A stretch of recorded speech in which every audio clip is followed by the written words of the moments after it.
What I want to do is give you a really quick overview of this idea of personality.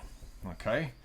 Now, personality, yes, it is what you think it is. It's that idea of how do we understand who a person is, how do we conceptualize it. But as a researcher, what we're wanting to do is understand humans in general, so we want to know how they differ. Now, personality, this idea is actually talking about the big 5 characteristics. And really, if we think about it, they actually break up into 10. So just going to give you a really quick overview. So we've got each person is basically made up of varying levels of these 5 different things. So firstly, the first thing we're going to look at is openness. Now, openness is made up of 2 different components. It's made up of both creativity and intellect, which means that while these 2 hold together, they're so a person who's high in openness may well be high in both creativity and intellect. They're not necessarily high in both, so they're 2 different characteristics. Now, the second characteristic that we're looking at is this idea of conscientiousness. Now, again, conscientiousness, according to this model, has 2 components. Now, one is this idea of industriousness, and the other is this idea of orderliness. The third component of personality is the idea of extroversion. You should be seeing a pattern here by now. And extroversion is this idea of assertiveness, but also enthusiasm. Now, as an example, people typically see me as someone who's extroverted, but really I'm high in assertiveness and less so in enthusiasm. Okay? So you can have different components. The fourth area is agreeableness. And agreeableness, this is getting a bit messy. Agreeableness covers this idea of both compassion and politeness. Incidentally, I'm, according to the test, really low on politeness.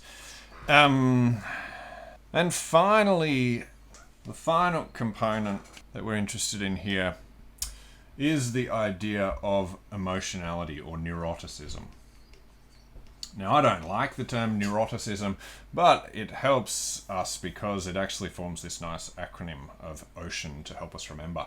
But neuroticism is basically this idea of emotionality, and it includes both withdrawal, which you'll read about, and volatility. Now, I often like to use the example that while the terms that we often use to describe emotionality are a bit negative, a person who's, to describe neuroticism are a bit negative, a person who's high in emotionality is probably the person that you're going to want to celebrate with. I'm really low in neuroticism, but I'm not the person that you want to celebrate with. I'm not going to squeal and give you a big hug. So if that's important to you, go to somebody else. Now, if we think about humans, what we're actually saying is that each and every one of us are made up of a combination of these various different things, right? Combination of openness, conscientiousness, extroversion, agreeableness, and neuroticism. Now, the reason this is important is because when you do your profile, what you'll actually find, so if we think about our characteristics, we've got 5 characteristics, and yes, we're simplifying it because there are actually 10. But we can actually start to think about the nature of an individual, what an individual's like. You can start to think about yourself, I guess, as you might be fairly low in openness, right?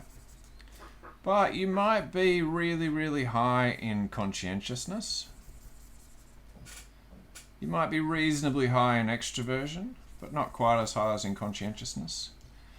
Agreeableness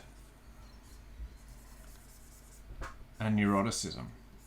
And while this personality profile doesn't dictate exactly who you are and what you do, it gives you a set of language to discuss the how you operate. So a person who's high in extroversion is going to operate differently from a person who's low in extroversion. And so it gives you and your team a way of talking about how you engage with the world. And this can be really, really useful. So I hope this has been useful. The thing to remember is that each of us have 5 characteristics and each of those have 2 underneath. And this is just a way of understanding who we are and how we engage with the world. So it provides a really useful starting point for conversation with your team and even with your family. Get your kids to do it. It's quite interesting seeing the combination of personality traits, because there's a biological factor in all of this. It'll really help you to understand how people tick. Okay, so all right, let's get moving. Catch up.